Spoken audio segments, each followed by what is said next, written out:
All right, back here on a Locked On NFL Crossover Thursday. It's Locked On Panthers, hosted by me, Julian Council. Locked On Giants, hosted by her, Patricia Trena. And we are breaking down this Panthers-Giants matchup here in Munich, Germany on Sunday. And three things the Panthers and the Giants have to do. Again, Crossover Thursday is presented by our friends over at PrizePicks.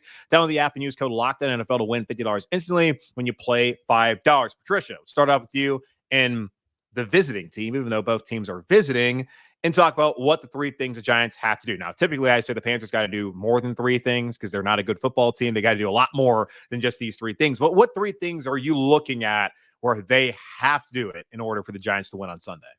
Well, I'm going to think big picture here as opposed to matchups and whatnot, because the teams are, both teams have their issues. So I'm thinking big picture. Number one, the Giants' confidence has got to be restored in some way, shape, or form. They say that they're still confident. They still we're going back. We're going to chop wood. We're going to get ready, fix the mistakes. I need to see it, because there are times when you watch this team on the field and you say they're lacking confidence, because look, you keep getting beat, you lose your confidence. It does eat away at you. So I need to see confidence. I need to see Daniel Jones be more than just a game manager, which is what he has been primarily this season. I need to see the pass rush wake up. They went to sleep last week against the Commanders, as I mentioned earlier in the show.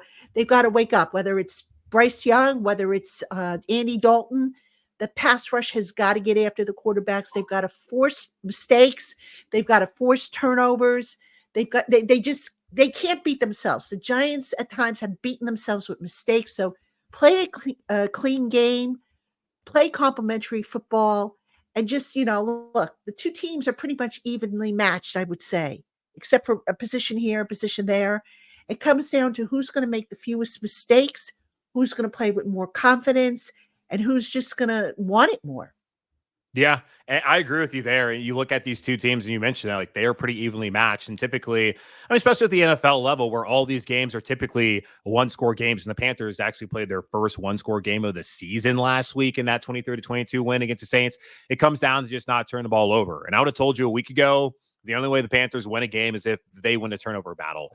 And they did not win a turnover battle last week, and that was the first game they were able to win, because the only game that they had won so far this season had been against Las Vegas on the road, where they didn't turn it over. But looking at this game from the Panthers' perspective of things, you got to let Bryce Young cook. And I'm sure someone out there is cackling right now by me saying let Bryce cook.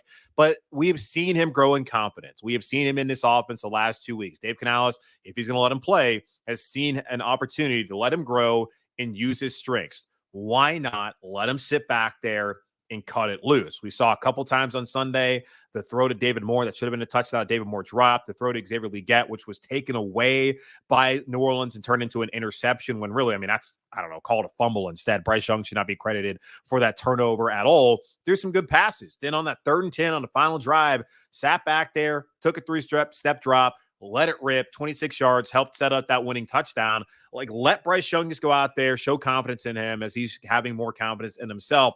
Got to get pressure. And I know that this has not been a great team as far as getting pressure this season.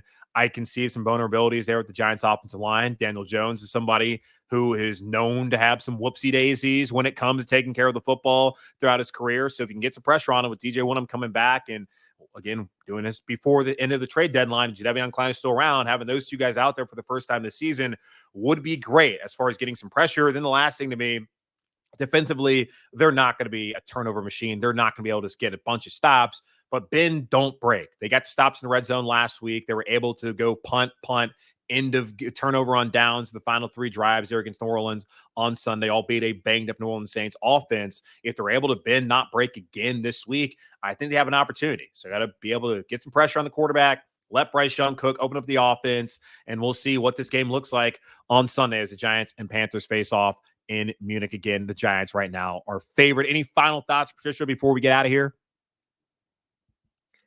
Predictions you want? Yeah, predictions, final thoughts. If you want to go, I have no prediction. My prediction is everybody's going to have fun. There's going to be a barn burner, right?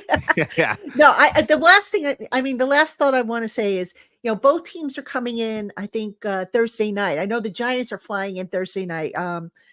one thing that I'm going to be looking for is energy level. And I guess, I think the Panthers are also coming in Thursday night, if I'm not mistaken. Correct me if I'm wrong. Yes. So I think energy level is kind of an X factor, if you will, here.